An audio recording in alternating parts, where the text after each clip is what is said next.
ಕಿಡಿಯಾಗಿದ್ದಾರೆ. Supreme court 1992ರಲ್ಲಿ ಈ ವಿಚಾರಕ್ಕೆ ಸಂಬಂಧಪಟ್ಟಂತೆ ನಿರ್ದೇಶನವನ್ನ ಕೊಟ್ಟಿದೆ ಅಂತ ಹೇಳಿದ್ದಾರೆ. ಮಂಡಲ್ ಕಮಿಷನ್ ವರದಿಯನ್ನ ಸುಪ್ರೀಂ ಕೋರ್ಟ್ ಒಪ್ಪಿಕೊಂಡಿದೆ. ಮೀಸಲಾತಿ 50%ಕ್ಕಿಂತ ಹೆಚ್ಚು ಕ್ರಾಸ್ ಆಗಬಾರ್ದು ಅಂತ ಹೇಳಿದ್ದಾರೆ. ಆದರೆ ಮೀಸಲಾತಿಯನ್ನ ವಿರೋಧ ಮಾಡಿರ್ತಕ್ಕಂಥದ್ದು ಬಿಜೆಪಿ ಅಂತ ಬಿಜೆಪಿಯ ವಿರುದ್ಧ ಸಿದ್ದರಾಮಯ್ಯ ಕಿಡಿಕಾರಿದ್ದಾರೆ. ಮಕ್ಕಳನ್ನ ಎತ್ತಿಕಟ್ಟಿ ಮಂಡಲ್ ಕಮಿಷನ್ ವಿರೋಧಿಸಿದ್ರು. ಅಷ್ಟೇ ಅಲ್ಲದೆ ಆತ್ಮಹತ್ಯೆ ಮಾಡಿಕೊಳ್ಳುವಂತ ಹೇಳಿದ್ರು. ಅಡ್ವಾಣಿಯವರು ಅದಕ್ಕಾಗಿಯೇ ರಥಯಾತ್ರೆ ಮಾಡಿದ್ರು ಅಂತ ಕಲಬುರಗಿಯಲ್ಲಿ ಸಿಎಂ ಸಿದ್ದರಾಮಯ್ಯ ವಾಗ್ದಾಳಿ ನಡೆಸಿದ್ದಾರೆ. ಕೊಡೋದ್ರ ಬಗ್ಗೆ ನರೇಂದ್ರ ಮೋದಿ ಅವರು ಈ ದೇಶದ ಪ್ರಧಾನಮಂತ್ರಿಯಾಗಿ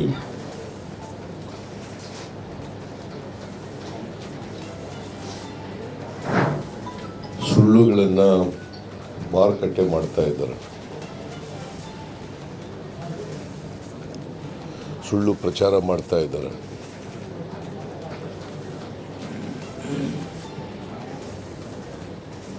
ಮೀಸಲಾತಿ ಬಗ್ಗೆ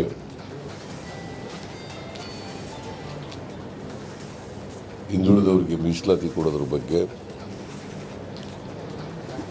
ಬಹಳ ಸ್ಪಷ್ಟವಾಗಿ ಆರ್ಟಿಕಲ್ 15, ಆರ್ಟಿಕಲ್ 16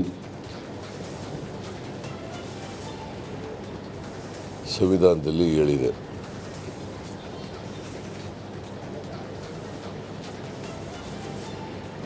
ಸಂವಿಧಾನದಲ್ಲಿ ಆರ್ಟಿಕಲ್ 14 ಪ್ರಕಾರ equality before law, equal protection of law ಅಂತ ಹೇಳಿದೆ. Equality before law, equal protection of law. 15(4)16(4) ಯಾರು ಈ ಸಮಾಜದಲ್ಲಿ ಆರ್ಥಿಕವಾಗಿ ಆರ್ಥಿಕ ಇಲ್ಲ, ಸಾಮಾಜಿಕವಾಗಿ, ಶೈಕ್ಷಣಿಕವಾಗಿ, ಐ ರಿಪೀಟ್, ಸಾಮಾಜಿಕವಾಗಿ,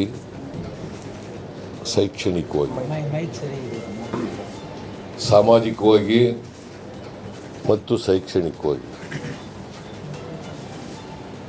ಯಾರು ಹಿಂದುಳಿದಿದ್ದಾರೆ, ಅವಕಾಶಗಳಿಂದ ವಂಚಿತರಾಗಿದ್ದಾರೆ. ರಾಜ್ಯದಲ್ಲಿ ಮೊದಲ ಹಂತದ ಚುನಾವಣೆ ಮತದಾನ ಮುಕ್ತಾಯ ಆಗಿದೆ.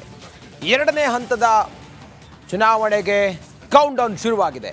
ಇದರ ನಡುವೆ ಪ್ರಧಾನಿ ನರೇಂದ್ರ ಮೋದಿ ಅವರು 14 ಕ್ಷೇತ್ರಗಳನ್ನು ಉಳಿದಿರುವಂತಹ 14 ಕ್ಷೇತ್ರಗಳನ್ನು ಟಾರ್ಗೆಟ್ ಮಾಡಿ ಮತ ಪ್ರಚಾರವನ್ನು ನಡೆಸ್ತಾರೆ. ಆ ನಿಟ್ಟಿನಲ್ಲಿ ರಾಜ್ಯಕ್ಕೆ ಬರ್ತಾ ಇದ್ದಾರೆ. ಈ ಕುರಿತಾಗಿ ಒಂದು ವಿಶೇಷ ವರದಿ ಇದೆ, ನೋಡೋಣ ಬನ್ನಿ.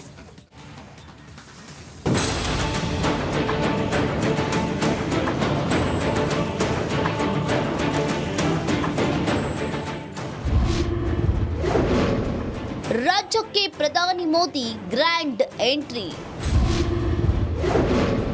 ಕಲ್ಯಾಣ, ಉತ್ತರ ಕರ್ನಾಟಕ ಟಾರ್ಗೆಟ್. ಎಸ್, ಲೋಕಸಮರದಲ್ಲಿ ದೇಶದುದ್ದಕ್ಕೂ ಕರ್ನಾಟಕವನ್ನೇ ಟಾರ್ಗೆಟ್ ಮಾಡಿಕೊಂಡು ಪ್ರಧಾನಿ ಮೋದಿ ವಾಗ್ದಾಳಿಯನ್ನ ನಡೆಸಿದ್ರು. ಮುಸ್ಲಿಂ ಮೀಸಲಾತಿ ಬಗ್ಗೆಯೇ ಕುಟುಕಿದ್ದ ನಮೋ ಇದೀಗ ನೇರವಾಗಿ ರಾಜ್ಯ ಲೋಕ ರಣಾಂಗಣಕ್ಕೆ ಗ್ರ್ಯಾಂಡ್ ಆಗಿ ಎಂಟ್ರಿ ಕೊಡ್ತಿದ್ದಾರೆ.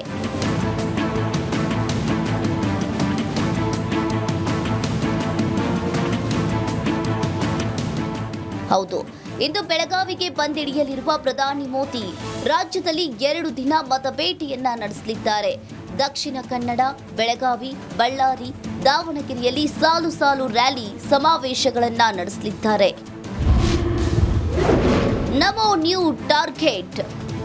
ಕರ್ನಾಟಕದಲ್ಲಿ 2 ದಿನ ಮೋದಿ ಮೇನಿಯಾ. ಇಂದು ಬೆಳಗಾವಿಗೆ ಪ್ರಧಾನಿ ಮೋದಿ ಎಂಟ್ರಿ. ಏಪ್ರಿಲ್ 28ಕ್ಕೆ 11 ಗಂಟೆಗೆ ಬೆಳಗಾವಿಯಲ್ಲಿ ಸಮಾವೇಶ.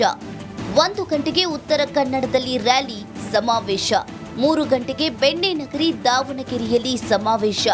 5 ಗಂಟೆಗೆ ಗಣಿ ಜಿಲ್ಲೆ ಬಳ್ಳಾರಿಯಲ್ಲಿ ಸಮಾವೇಶ. ಏಪ್ರಿಲ್ 29ಕ್ಕೆ ಬಾಗಲಕೋಟೆಗೆ ನಮೋ ಎಂಟ್ರಿ. 12 ಗಂಟೆಗೆ ಪ್ರಧಾನಿ ಮೋದಿ ರ್ಯಾಲಿ ಸಮಾವೇಶ. ಒಟ್ಟಾರೆ ರಾಜ್ಯದ 2ನೇ ಹಂತದಲ್ಲಿ ಮತದಾನ ನಡೆಯುವ ಹಲವು ಕ್ಷೇತ್ರಗಳಲ್ಲಿ ಕಾಂಗ್ರೆಸ್ ಬಿಜೆಪಿ ನಡುವೆ ಟಫ್ ಫೈಟ್ ಇದೆ. ಹೀಗಾಗಿ ಪ್ರಧಾನಿ ಮೋದಿ ಕೇಸರಿ ಪಡೆಯ ಅಭ್ಯರ್ಥಿಗಳ ಪರ ಮತ ಶಿಕಾರಿಗಿಳಿದಿದ್ದಾರೆ. ತೇಜಸ್ವಿ ಸೂರ್ಯ ವಿರುದ್ಧ ಎನ್ಸಿಆರ್ ದಾಖಲಾಗಿದೆ. ಚುನಾವಣಾ ನೀತಿ ಸಂಹಿತೆ ಉಲ್ಲಂಘನೆ ಆರೋಪದಡಿಯಲ್ಲಿ ತೇಜಸ್ವಿ ಸೂರ್ಯ ವಿರುದ್ಧ ಕೇಸ್ ದಾಖಲಾಗಿತ್ತು. ಚುನಾವಣಾ ಪ್ರಚಾರ ಸಂಬಂಧ Tejasvi Surya bulk SMS service ಪಡೆದಿದ್ರು ಎನ್ನಲಾಗಿತ್ತು. ಪ್ರಚಾರ ಮುಗಿದ್ರೂ ಕೂಡ ಆ SMS-ಗಳು ಜನರಿಗೆ ಹೋಗ್ತಾನೆ ಇತ್ತಂತೆ. ಹಾಗಾಗಿ FST ತಂಡದ ಪ್ರವೀಣ್ ಅವರು ಇದರ ವಿರುದ್ಧ ದೂರು ಕೊಟ್ಟಿದ್ರು. ದೂರಿನ ಅನ್ವಯ ತೇಜಸ್ವಿ ಸೂರ್ಯ ವಿರುದ್ಧ NCR ಈಗ ದಾಖಲಾಗಿದೆ.